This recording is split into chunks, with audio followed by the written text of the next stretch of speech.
The voice of اسلام کے معزز خواتین و حضرات، السلام علیکم۔ امید کرتا ہوں کہ آپ خیریت سے ہوں گے۔ اللہ کے پیغمبر حضرت یوسف علیہ السلام کو ایک ایسی بے مثال خوبصورتی اور حسن عطا کی گئی تھی کہ تاریخ انسانیت میں آج تک آپ کے حسن کی مثال دی جاتی ہے۔ شاعر اپنی شاعری اور قصہ گوئی اپنی قصے کہانیوں میں حضرت یوسف علیہ السلام کی خوبصورتی کا ذکر کثرت سے کرتے آئے ہیں۔ حسن اور خوبروئی کا کوئی پہلو ایسا نہ تھا جو آپ میں نہیں تھا۔ یوسف علیہ السلام کی نیک اخلاق، بردباری اور نرم مزاج نے آپ کی حسن اور خوبصورتی میں مزید اضافہ کر دیا تھا۔ کوئی شخص بھی یوسف علیہ السلام کو پہلی مرتبہ دیکھنے پر ہی آپ کا فرشتہ اور حسن کا قائل ہو جاتا، مگر آپ کی اس بے مثال خوبصورتی کا ایک المناک پہلو یہ بھی تھا کہ اسی حسن کی وجہ سے آپ کی زندگی میں بہت سی مشکلات کا شکار ہوئی اور آپ کا حسن ہی آپ کے لیے مصائب اور آزمائشوں کا سبب بنا۔ حضرت یوسف علیہ السلام کے والد کا نام یعقوب علیہ السلام تھا، جو خود ایک جلیل القدر نبی تھے۔ حضرت یعقوب علیہ السلام کے 12 بیٹے تھے، لیکن یوسف علیہ السلام کی خوبصورتی اور معصومیت کی وجہ سے آپ کو ان سے زیادہ محبت تھی اور آپ حضرت یوسف علیہ السلام کو اپنے دوسرے بیٹوں پر فوقیت دیتے تھے۔ لہٰذا اس حسد میں آ کر ایک دن حضرت یوسف علیہ السلام کے بھائیوں نے دور صحرا میں انہیں لے جا کر ایک کنویں میں پھینک دیا اور گھر آ کر یعقوب علیہ السلام کو جھوٹ بولا کہ ایک بھیڑیا نے انہیں چیڑ پار کر کھا گیا۔ اس پر آپ یوسف علیہ السلام کی قمیص لے کر روتے روتے اپنے حجرے میں چلے گئے۔ آپ کافی عرصے یوں ہی روتے رہے اور اپنے بیٹوں سے ناراض رہے۔ ادھر ایک قافلہ جب اس کنویں کے پاس گزرا تو انہوں نے یوسف علیہ السلام کو وہاں سے باہر نکالا۔ انہوں نے دیکھا کہ یہ نہایت حسین اور جمیل بچہ ہے، لہٰذا آپ کو مصر کے بازار لے گئے تاکہ انہیں بطور غلام بیچ کر کچھ رقم حاصل کر سکے۔ عدیل مصر نے جب یوسف علیہ السلام کو دیکھا تو وہ بہت متاثر ہوا اور اچھی قیمت دے کر انہیں خرید لیا اور انہوں نے اپنی محل لے آیا۔ اس نے اپنی بیوی سے کہا کہ اس غلام کو اچھی طرح پرورش کرو۔ روایتوں میں آتا ہے کہ عزیز مصر کا اصل نام عطفیر ابن رحیب تھا اور وہ مصر کا وزیر مملکت تھا اور اس کی بیوی کا نام زلیخا تھا۔ حضرت یوسف علیہ السلام عزیز مصر کے محل میں زلیخا کی نگرانی میں پلے بڑھے اور جوان ہوئے، اور جب آپ پر عالم شباب آیا تو خوبصورتی اور حسن میں مزید اضافہ ہو گیا۔ عالم یہ تھا کہ جو کوئی بھی آپ کی پرموہ چہرے کی طرف دیکھتا تو اس سے نظر ہٹانا مشکل ہو جاتا۔ ایک حدیث میں رسول صلی اللہ علیہ وسلم نے فرمایا کہ جب دنیا بنی حسن کے 3 حصے کیے گئے، جن میں ایک حصہ حضرت یوسف علیہ السلام کو دیا گیا، ایک حصہ ان کی والدہ کو دیا گیا اور ایک حصہ پوری دنیا میں تقسیم کیا گیا۔ عزیز مصر کی بیوی زلیخا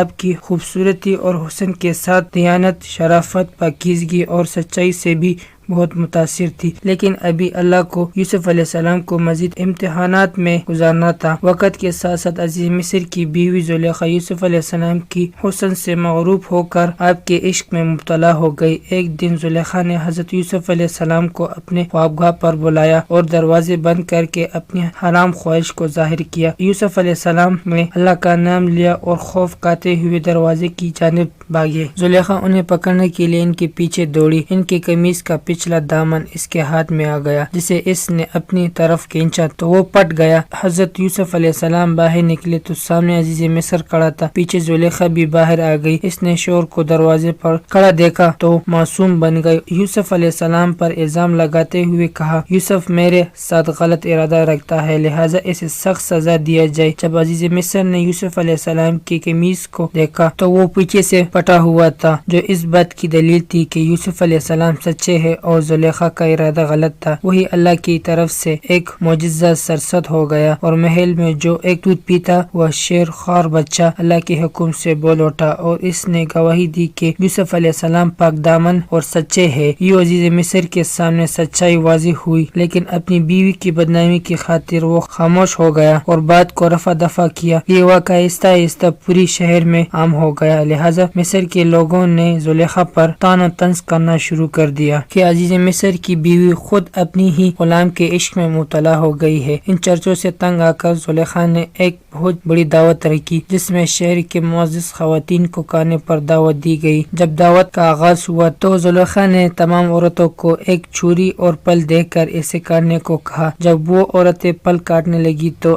اسی وقت زلیخا کے حکم سے یوسف علیہ السلام کو بلایا گیا۔ جیسے ہی ان عورتوں عورتوں نے یوسف علیہ السلام کی حسن و جمال کو دیکھا تو مدہوش ہو گئی اور پل کی جگہ اپنی انگلیاں کاٹ لی۔ لہٰذا اس کے ذریعے زلیخا نے عورتوں کو سمجھانے کی کوشش کی کہ آخر وہ کیوں یوسف علیہ السلام کے عشق میں مبتلا ہے۔ آخر ایسے خوبرو جوان جیسے دیکھ کر عورتیں اپنی انگلیاں کاٹ لے، اس پر دل آ جانا کوئی حیرت کی بات نہیں۔ اس واقعے کے بعد ہر دن مصر کی کوئی نہ کوئی عورت یوسف علیہ السلام سے رابطے کی درخواست کرتی تھی، لہٰذا آپ علیہ السلام نے اللہ سے دعا کی کہ ان سے نجات مل جائے۔ آخر کار زلیخا کی لاکھ اصرار کرنے پر بھی یوسف علیہ السلام اس کی طرف مائل نہ ہوئے اور اس کی خواہش کو رد کرتے رہے۔ تو عزیز مصر اور زلیخا کی حکم سے آپ کو زندان میں قید کر دیا گیا۔ یوسف علیہ السلام کی اس دعا کا ذکر اللہ تعالیٰ نے قرآن مجید میں بھی کیا ہے۔ یوسف علیہ السلام نے کہا، اے میرے پروردگار، جس کام کی طرف وہ مجھے بلا رہی ہے اس سے بہتر تو قید خانہ ہے۔ آپ علیہ السلام تقریباً 10 برس جیل میں قید رہے۔ مصر کے بادشاہ نے آپ کو کس طرح آزاد کر دیا، آپ عزیز مصر کیسے بنے اور